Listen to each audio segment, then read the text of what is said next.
할렐루야, 반갑습니다. 네, 오늘 이렇게 귀한 시간에 초청해 주신 저희 뿌리 깊은 교회 우리 성도님들과 또 하나님께 모든 영광을 올려드립니다. 오늘 이 시간에 함께 말씀을 나눌 때 하나님께서 정말 깊은 은혜로 우리를 터치하여 주실 줄 믿습니다. 저는 사랑의 글로벌 비전교회에서요 청년부하고 예배인도 사역을 담당하고 있고요. 저희 반가운 우리 청년분들은 작년에 우리 청년연합수련회를 함께 섬겼었어요. 그래서 1박 2일의 짧은 만남이었지만 함께 예배하면서 기쁨을 함께 누렸고요. 어떻게 지내나 이렇게 되게 궁금했었는데 오늘 이렇게 얼굴을 또 뵈게 되니까는 또 너무 반갑습니다. 오늘 하나님께서 또 이렇게 불러주신 뜻이 있으실 텐데요. 하나님만 영광 받으시는 이 시간 되면 좋겠습니다. 아멘. 저희는 사람은 사랑을 받을 때 가장 행복합니다. 그죠? 사람이 사랑을 받을 때 표정도 바뀌고 우리 안색도 바뀌고요. 하나님은 우리를 그렇게 창조해 주셨습니다. 그래서 이렇게 사랑을 받는 것은 하나님께서 만들어 주신 기본 욕구입니다. 저도 청년 사역을 하지만요. 이렇게 청년 우리 친구들의 얼굴이 딱 변하면은 분명히 무슨 일이 있습니다. 그래서 어디서 사랑을 흠뻑 받고 가정에서 또 흠뻑 받고 아니면 애인이 생겼다든지 그럴 때는 우리가 말을 하지 않아도 그 얼굴만 봐도 사랑을 받고 있구나 이렇게 우리 알 수가 있습니다. 여기 계신 성도님들 한 분 한 분 참 궁금합니다. 하나님의 사랑을 좀 흠뻑 받고 계신지 궁금한데요. 가정에서 일터에서 또 모든 곳에서 하나님의 그 사랑에 이제 흠뻑 젖는 삶이 되기를 축복합니다. 제가 한 5년 전쯤에요. 제 아내가 이제 화장실에서 그 이빨을 닦고 있었어요. 근데 제가 뒷모습을 이렇게 보는데 너무 이렇게 이쁘더라고요. 그래갖고 죄송합니다. 뒤에서 이렇게 보다가 그 이름이 김혜연 사모인데요. 혜연아 사랑해. 제가 이렇게 얘기를 했어요. 그랬더니요. 이렇게 이빨을 닦다 뒤를 이렇게 쳐다보더니요. 저보고 안 믿어. 딱 그러는 거예요. 그래가지고, 저 이상하다. 난 사랑한다고 진짜 진심으로 고백하고 정말 이뻐 보였거든요. 그런데 안 믿는다고 그러더라고요. 그래서, 이상하다. 사랑을 고백하는데도 안 받을 수가 있구나. 그런 생각을 했습니다. 그러면서 이제 아내와 이런저런 좀 얘기를 했어요. 그랬더니, 뭘 발견했냐면 서로의 사랑의 대화가 다르다. 사랑의 언어가 다르다. 이거를 이제 깨닫게 됐습니다. 저는 이제 마음에서 우러나오면 이제 사랑을 표현하고 이제 사랑을 이제 말하는 스타일인데 아내는 사랑하면 이렇게 뭐 몸으로 도와줘야 그게 사랑이라고 느끼는 거예요. 그래서 이렇게 청소도 하고 뭐 이렇게 설거지도 하고 직접 몸으로 보여줘야 그게 사랑이다. 근데 몸은 안 움직이고 말로만 사랑한다 그러니까 안 믿는다는 거예요. 그래서 제가 이거를 어떻게 극복해야 되나 그러면서 지금까지 한 5, 6년을 열심히 했는데 지금은 좀 그 사랑을 받는 것 같습니다. 그런데 그때 깨달은 게요. 사랑에는 언어가 있다. 그걸 깨달아요. 서로마다. 우리가 잘 아는 것처럼 게리 체프먼이라는 우리 저자가 사랑의 5가지 언어라는 책을 이제 썼습니다. 그래서 우리는 누구나 5가지의 언어로 사랑을 원하는데 서로 다르다는 거예요. 그래서 어떤 분은 인정하는 말을 해줘야 좋아하고요. 어떤 분은 아무리 말 많이 해도 함께하는 시간이 많이 있어야 하는 분이 있고요. 어떤 분들은 선물을 줄 때, 그리고 제 아내 같은 스타일은 이제 서로 봉사를 하고 섬기고 몸으로 좀 보여줘야 그게 이제 사랑이고요. 또 어떤 분들은 이렇게 스킨십, 직접 좀 이렇게 안아주고 허그도 해주고 그럴 때 이제 사랑을 느끼는 분도 있습니다. 여러분은 어떠한 사랑의 언어를 갖고 계신지 이제 본인을 생각해 볼 때요. 궁금합니다. 중요한 거는 배우자의 사랑의 언어를 알아야 한다는 게 중요하죠. 일방적으로 내 사랑의 언어로 무조건 배우자에게 사랑을 고백한다든지 해도 보여줘도 상대방은 느끼지 못할 수가 있습니다. 그것은 상대방의 사랑의 언어로 우리가 그 사랑을 이제 충족해 줘야 되는 거죠. 그런데 오늘 이러한 사랑의 언어를 나누면서 중요한 거는요. 그러면 예수님께서는 어떠한 사랑의 언어로 우리를 바라보실까? 이러한 관점에서 오늘 말씀을 함께 나누기를 원합니다. 오늘 본문 말씀은요, 우리가 잘 아는 것처럼 예수님 부활하셔서 베드로에게 나타나시고 베드로에게 내가 나를 사랑하느냐 이렇게 물으시잖아요. 우리 유명한 그 말씀인데요. 예수님께서 베드로에게 내가 나를 사랑하느냐 이렇게 물으실 때 그 짧은 질문 안에 어떠한 의미가 있는지 한번 우리가 생각해 보길 원합니다. 예수님께서 여기에 계신 한 분 한 분에게 너가 나를 사랑하느냐 이렇게 물어본다면 그 예수님께서는 어떠한 대답을 원하시고 그 마음에는 어떠한 사랑의 언어가 있으시고 무엇을 원하셔서 무엇 때문에 그렇게 베드로에게 질문을 했는가. 오늘 말씀을 통하여서 사랑에 담긴 의미라는 제목으로 예수님의 그 질문이 우리에게 동일하게 오늘 말씀을 통해 펼쳐질 텐데요. 그 질문의 깊은 의미를 알고 우리가 진실되게 예수님 저희도 사랑합니다. 고백할 수 있는 시간이 됐으면 좋겠습니다. 오늘 본문 말씀 배경은 우리가 아는 것처럼 제자들은 그 예수님께서 왕으로 이 땅에 오셔서 그 로마 압제 가운데 있던 그 이스라엘을 독립시켜 주기를 원했습니다. 그리고 그들을 해방시켜 주시고 왕으로 임하셔서 본인들이 원하는 그 통치를 예수님께서 이루시기를 원하셨습니다. 그런데 예수님께서는 결국 그들에게 사랑을 베풀었지만 죄인들만 죽는 그 십자가 위에서 이해할 수 없을 만큼 약한 모습으로 예수님께는 돌아가셨고요. 그것을 눈앞에서 바라본 제자들은 어쩌면 본인이 원하는 뜻이 이루어지지 않아서 낙심했을 수 있을 것 같습니다.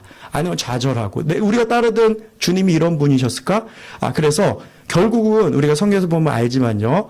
어떤 제자들은 엠마오로 돌아가게 되고 본인의 생업을 하던 그 일터와 본인의 그 홈타운으로 이렇게 돌아가게 됐어요. 그래서 오늘 본문에 보면 이제 7명의 제자들이 이제 나오는데요. 이제 디베라 바닷가. 거기는 우리가 아는 것처럼 갈릴리 바닷가인데요.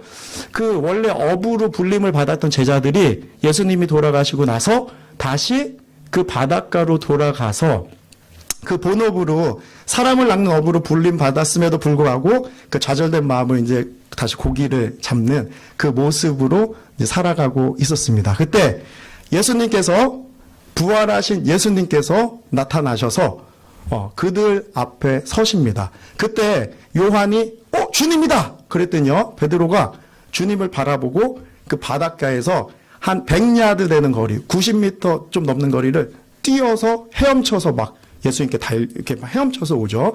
예수님을 부인했던 베드로지만 그 마음속에는 보고 싶고 간절한 마음이 있었던 것 같습니다. 그러니까 막 헤엄쳐서 그 자리로 왔어요. 딱 왔더니 예수님께서는 음식을 이렇게 해주시고 생선을 구워주시고 함께 식사를 나누시는 그런 모습을 보여줍니다. 그 얼마나 사랑스러운 모습입니까? 예수님은 우리 한 명 한 명과 함께하길 원하고 그 깊은 교제를 나누시길 원하시는 그 마음이 거기에 있습니다. 우리 뿌리 깊은 교회 정말 성도님들 한 분 한 분 뵈니까 참 그 마음도 이렇게 따스해지는데요. 주님과의 교제와 또 서로 성도님 간의 식탁의 교제를 통해서 정말 막힌 담이 다 허물어지고 정말 주님 안에서 함께 사랑을 누리는 모두가 되기를 축복합니다. 아멘. 그런데요, 예수님이 딱 오셔서 식사를 마치시고 우리가 아는 것처럼 베드로에게 질문을 하십니다. 그런데요, 예수님께서 내가 나를 사랑하느냐 이렇게 질문하시죠. Do you truly love me? 이렇게 베드로에게 예수님께서 질문을 하십니다. 여러분에게 이 질문하신다면 어떻게 대답하시겠습니까?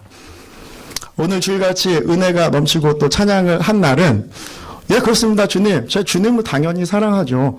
이렇게 할 수도 있고요. 어쩌면 뭐 이렇게 직장 가운데 가기 싫은 회식 자리에 끌려가서 있는 모습 가운데 또 마음이 또 좀 이렇게 죄책감에 있을 수도 있을 것 같습니다. 근데 베드로의 우리가 모습을 잠깐 이렇게 생각해 볼 때 예수님께 베드로에게서 네가 나를 사랑하냐 이렇게 물어봤어요. 그리고 결국은 우리가 아는 것처럼 그러면 내 어린 양을 먹이라 이렇게 주님께서는 베드로를 그 당신의 양떼에게 보내시기 위해서 베드로에게 이 질문을 한 것인데요. 근데 제가 궁금한 건 그렇다면 예수님께서는 베드로의 등을 이렇게 두들겨 주면서 베드로 내가 다 안다. 사람은 그런 거야. 우린 다 죄인이야. 너가 날 되게 사랑한다고 했지만 너 날 3번 부인했지. 너 그러면 안 되는 거야. 그런데 하지만 이해한다. 이러면서 등 두들겨 주면서 하지만 내 양을 먹여라. 할 수 있어. 내가 너에게 힘줄 거야. 이렇게 보낼 수 있는 상황이지 않습니까? 그런데 예수님께서 굳이 오셔서 베드로 앞에 서셔서 너가 나를 사랑하느냐? Do you truly love me? 이렇게 질문을 하셨어요. 그래서 이 질문의 의미를 우리가 알아보기 원하는 겁니다. 왜 예수님 굳이 그 베드로에게 질문을 하셨습니까? 예수님 그렇다면 오늘 예배 이 주일 시간에 당신을 바라보는 모든 성도님에게도 오늘 동일한 질문을 하시겠습니까? 그렇다면 우리는 어떠한 대답을 해야 하는 것입니까? 그 의미가 있다는 것이죠. 우리가 그 사랑을 고백한다는 것은요, 어떤 의미가 있을까요? 베드로가 주님, 내가 주님을 사랑하는 것을 제 마음을 주님이 아십니다. 이렇게 고백을 했잖아요. 이 사랑의 고백은요, 우리의 사랑을 확증하는 시간인 줄 믿습니다. 아멘. 우리는요, 우리 마음에 사랑의 감정을 갖고 있어도요, 우리가 밖으로 그것을 고백할 때는요, 그 사랑이 확증이 되는 시간인 거예요. 우리가 당신을 사랑합니다. 여보 사랑해요. 고백했을 때는 처음에는 책임감이 따르게 되죠. 입 밖으로 나온 말에는 책임감이 따르게 됩니다. 그래서 우리가 사랑해야지, 더 사랑해줘야지, 내 얘기를 했는데 이런 생각을 할 수 있지만요. 우리도 모르는 사이에 우리가 그 고백을 하게 됐을 때 내 내면의 심령의 깊은 곳에서 사랑한다는 고백이 나왔을 때 나도 이해할 수 없었던 내 감정과 내 마음과 내 영의 상태를 알 수가 있다는 거예요. 주님, 내가 주님을 사랑합니다.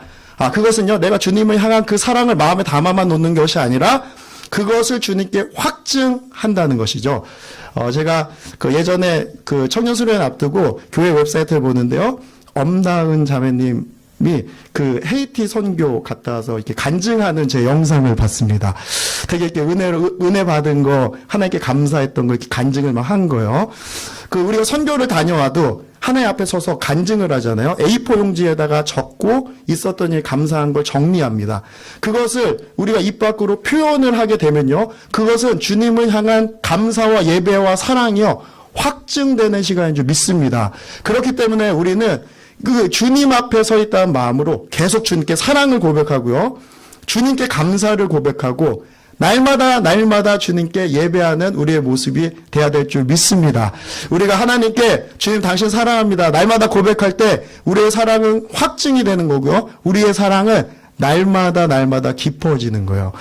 저희 부모님 세대만 해도 저도 저희 아버님이 이제 경상도 출신이신데요. 사랑한다는 고백을 한 번도 못 들어본 것 같아요. 저희 어머님은 참 많이 사랑한다 얘기해 주셨는데요. 그랬는데 이 사랑한다는 고백이 때로는 어려운 분들이 있습니다. 그런데 이것은 우리의 성품과 기질과 모든 성향일 수 있지만 우리가 주님 앞에서 날마다 어린아이의 모습으로 주님께 사랑한다 고백할 때, 그죠? 내가 모르는 나의 영적인 상태를 발견하게 되는 줄 믿어요. 나는 주님께 부족한 사람 같지만 사랑한다 고백하고 찬양할 때 내 영이 주님을 사랑합니다. 주님을 기뻐합니다. 막 그 심령 깊은 곳에서 흘러나올 때 이게 내 모습이구나. 때로는 반대로 나는 주님을 사랑하는 줄 알았는데 내 심령은 불안해하고 두려워하는 그런 모습도 발견하게 되는 거죠. 그래서 날마다 주님 앞에 엎드려서 주님께 사랑을 고백하는 그 시간이 우리에게는 반드시 있어야 합니다. 오늘 제가 그 주일 설교 때 담임 목사님께 들은 그 한 예화가 있는데요. 그 안녕하세요라는 TV 프로가 있더라고요. 이제 거기에 이제 가족이 브로큰된 패밀리를 이제 초청해서 그 앉혀놓고 그 연예인들이 막 얘기를 들어주면서 이렇게 풀어주는 프로더라고요. 교회에서 잘 감당을 못하니까 이제 그러한 TV 프로에서도 그런 가족에게 힐링을 해주는 프로가 많이 생긴 것 같아요. 근데 거기 이런 가족이 있더라고요. 아버지하고 딸이요, 사이가 너무 나쁜 거예요. 17년 동안 대화를 안 한대요. 17년 동안. 참 이상하다. 그래서 보니까 그 아버지가 질문을 할 때 엄마를 통해 딸에게 질문을 하더라고요. 그래, 통닭 먹을 건데 그 딸 이름이 만약 하은이라면 하은이 통닭 좋아한다고 한번 물어봐. 그렇게 하면 이제 하은이가 엄마한테 안 먹는다고 전해줘. 그러면 엄마를 통해서 이게 대화가 되는 거예요. 이상하다. 그래서 어째 이런 가족이 있나. 심지어는 그 앞에서 있는데도 직접 눈을 보는데도 엄마한테 얘기하고 엄마가 딸한테 얘기하고 딸은 엄마가 얘기하고 이렇게 완전히 브로큰된 서로 대화가 없는 이런 가족이 있더라고요.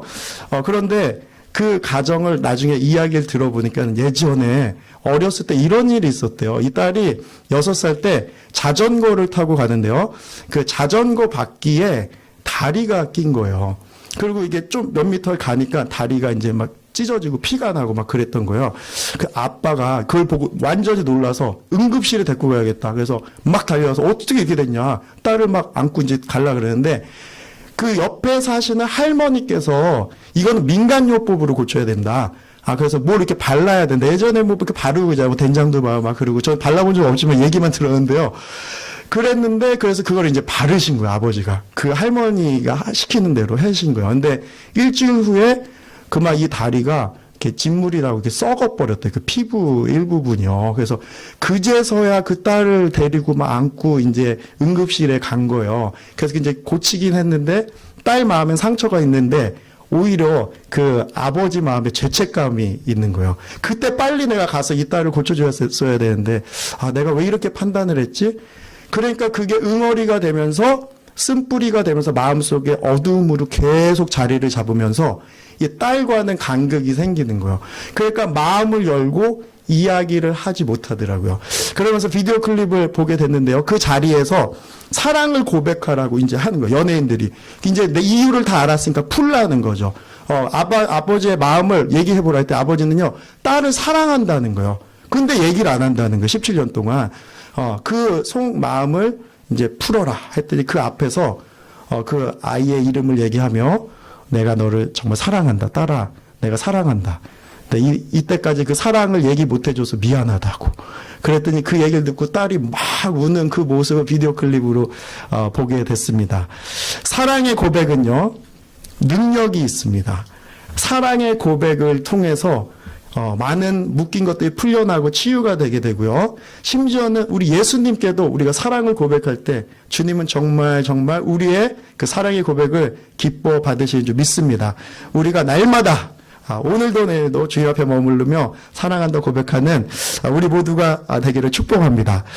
그런데 베드로의 대답 속에서 내가 주님을 사랑하는 걸 주님이 아십니다. 이 고백이요, 그렇게 쉬운 고백만은 아니었다는 것입니다.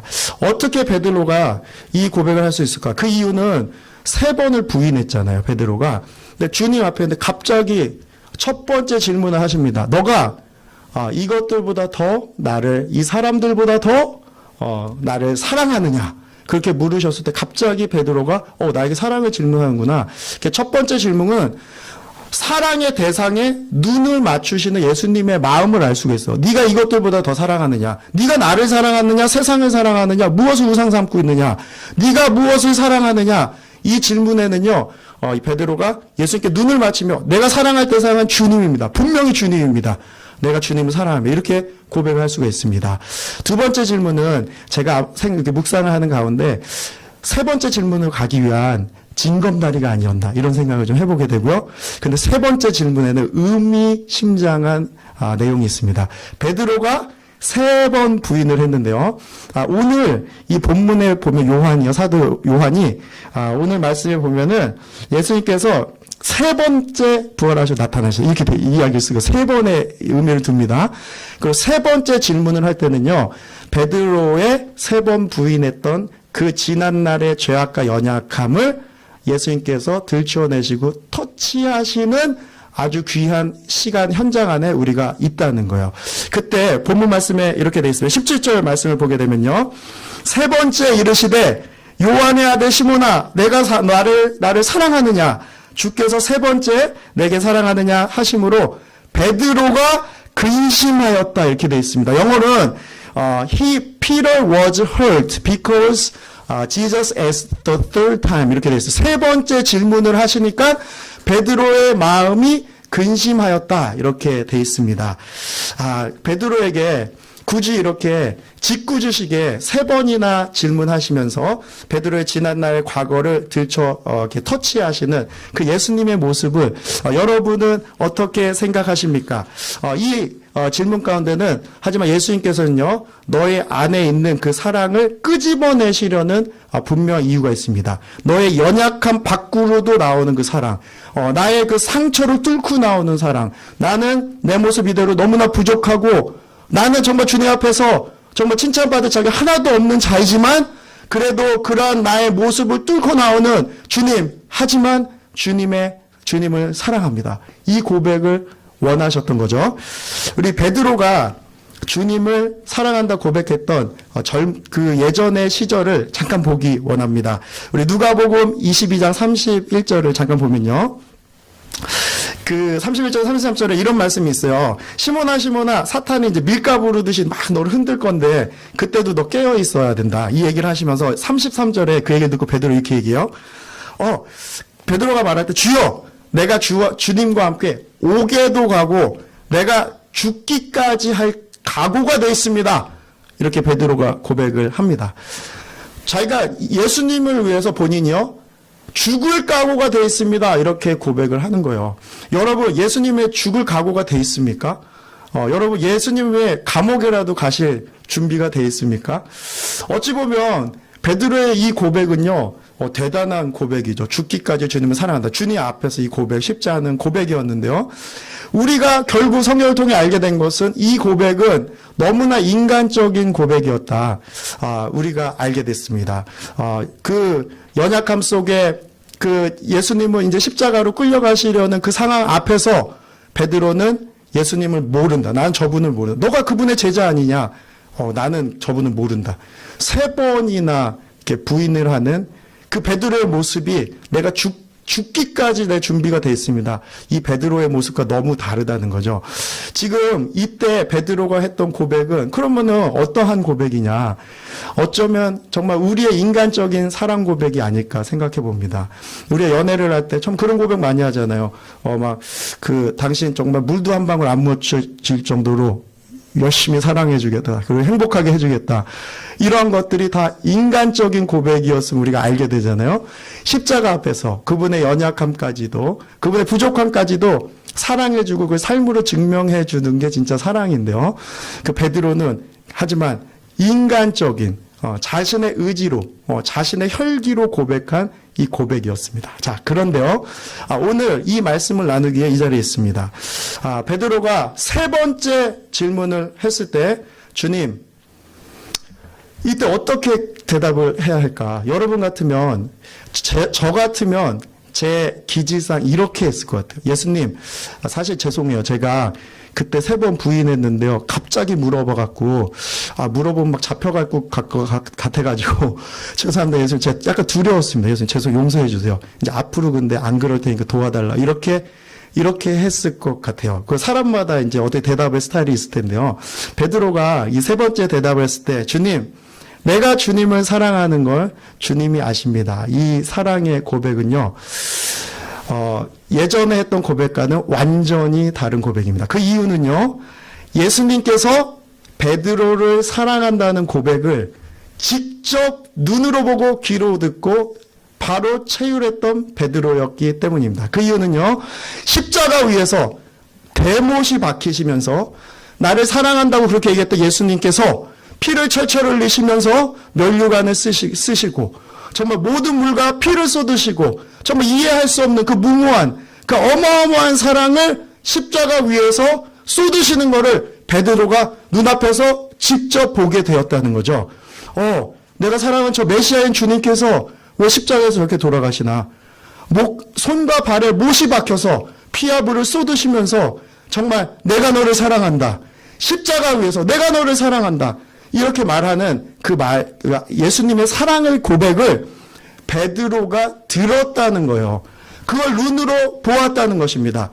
예수님의 아가페의 사랑, 그 조건 없는 사랑, 그 십자가 위에서의 그 어마어마한 사랑을 누리고 보았던 베드로가요, 이제는 고백할 수 있는 겁니다.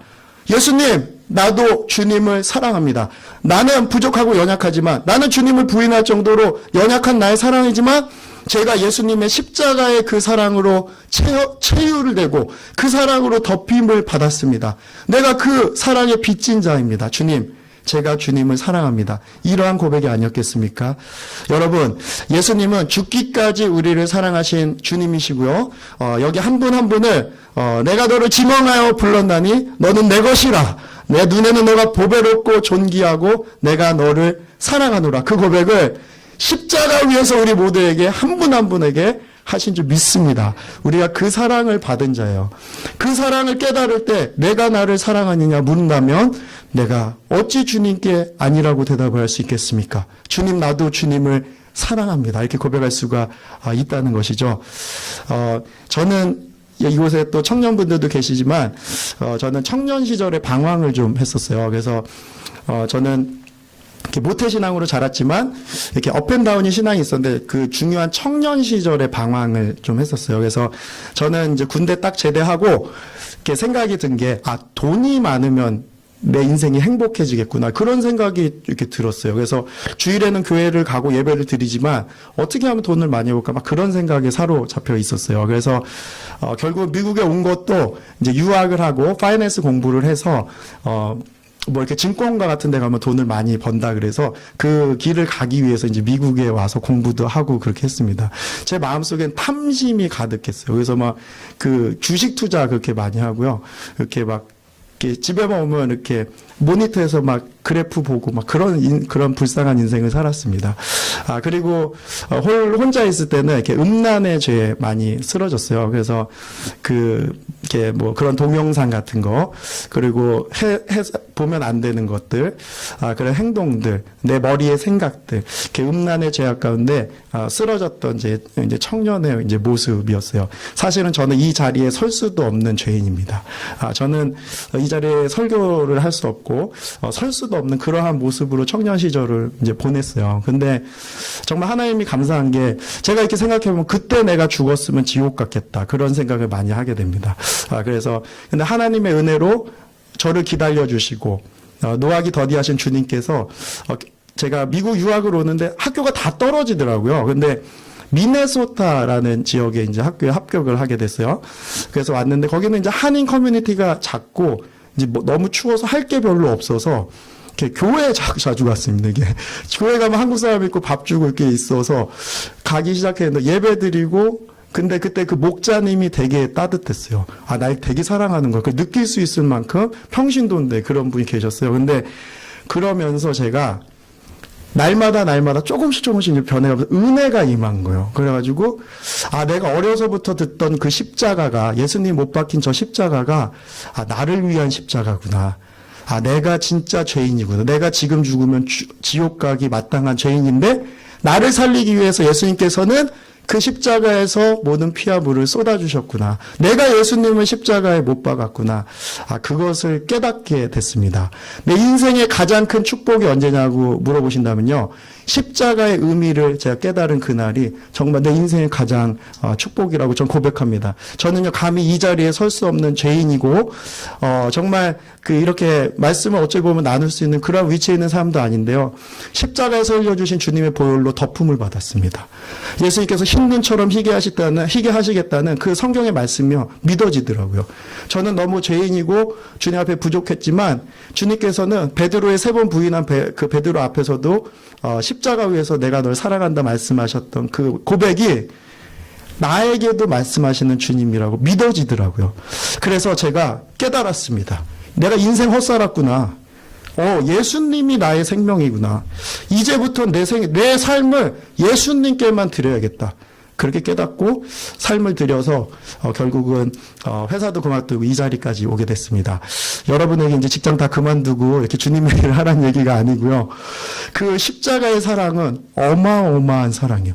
십자가의 사랑은요, 못 덮을 게 없습니다. 우리의 상처, 지난날의 죄악, 우리가 마음속에 숨기고 있던 모든 어둠들, 못 덮을 게 없는 어마어마한 주님의 사랑입니다. 그 사랑을 우리 모두가 받고 있는 줄 믿습니다. 아멘.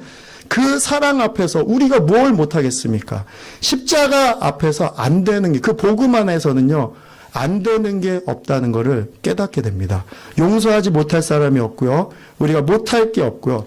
못할 사역이 없습니다. 중요한 거는 예수님께서 우리에게 물으셨듯이 내가 나를 사랑하느냐, 내 삶을 이끄는 모든 드라이빙 포스가 주님을 향한 사랑이 돼야 한다는 것을 주님께서 분명히 말씀하고 계신 줄 믿습니다. 너가 나를 위해 무엇을 하기 전에, 너가 너의 인생 가운데 뭘 하기 전에 분명히 네가 나를 사랑하는지 점검하고 고백하고 그 일을 감당하라. 그제서야 내가 내 양을 먹이라. 이렇게 주님께서 말씀하시는 줄 믿습니다. 아멘. 오늘도 십자가에서 우리의 모든 죄를 사하여 주시고 정말 그 나중에 하나님께서는 그 다리가 부러지기를, 그 뼈가 부러지기를 허락지 않으시잖아요. 근데 그 하나님께서 이상하게도 그 군병 중에 한 명이 창을 찌르는 것만큼은 허락하십니다. 창을 딱 찌르니까 모든 물과 피가 다 쏟아지잖아요. 어떤 의사분이 그러는데요. 피가 다 쏟아지면 그 이후에는 물이 쏟아진대요. 그러니까 성경에서 예수님께서 물을 쏟았다는 건 모든 피와 물을 다 쏟으셨다는 거예요. 왜 그걸 허락하셨을까? 저는 그 질문이었습니다. 근데 생각해보면 하나님께서는요, 예수님은 정말 이렇게 아낌없이 우리에게 모든 걸 다 주시면서까지 우리를 사랑한다는 것을 친히 십자가 위에서 보여주신 하나님의 사랑인 줄 믿습니다. 아멘. 여러분 오늘 이 말씀을 함께 결론을 내리면서 우리가 주님 앞에 감출 게 없습니다. 주님 앞에 숨긴 거 없습니다. 하지만 그 십자가의 사랑은 어마어마한 사랑, 엄청난 사랑, 우리의 모든 죄악을 덮고 우리의 모든 연약함을 덮는 그러한 주님의 사랑인 줄 믿습니다. 주님께서 또 오늘도 물으세요. 너의 그 어려운 환경 가운데, 너의 막혀있는 그 신분 가운데, 너가 지금 이렇게 답답해, 좌우로도 막혀있는 그 이민 생활이지만 그 가운데도 너가 나를 사랑하느냐. 그때 여러분 어떻게 대답하시겠습니까? 이 문제만 풀어주시면 제가 정말 열심히 사랑할 것 같은데 이렇게 대답하시겠습니까? 아니라는 거죠.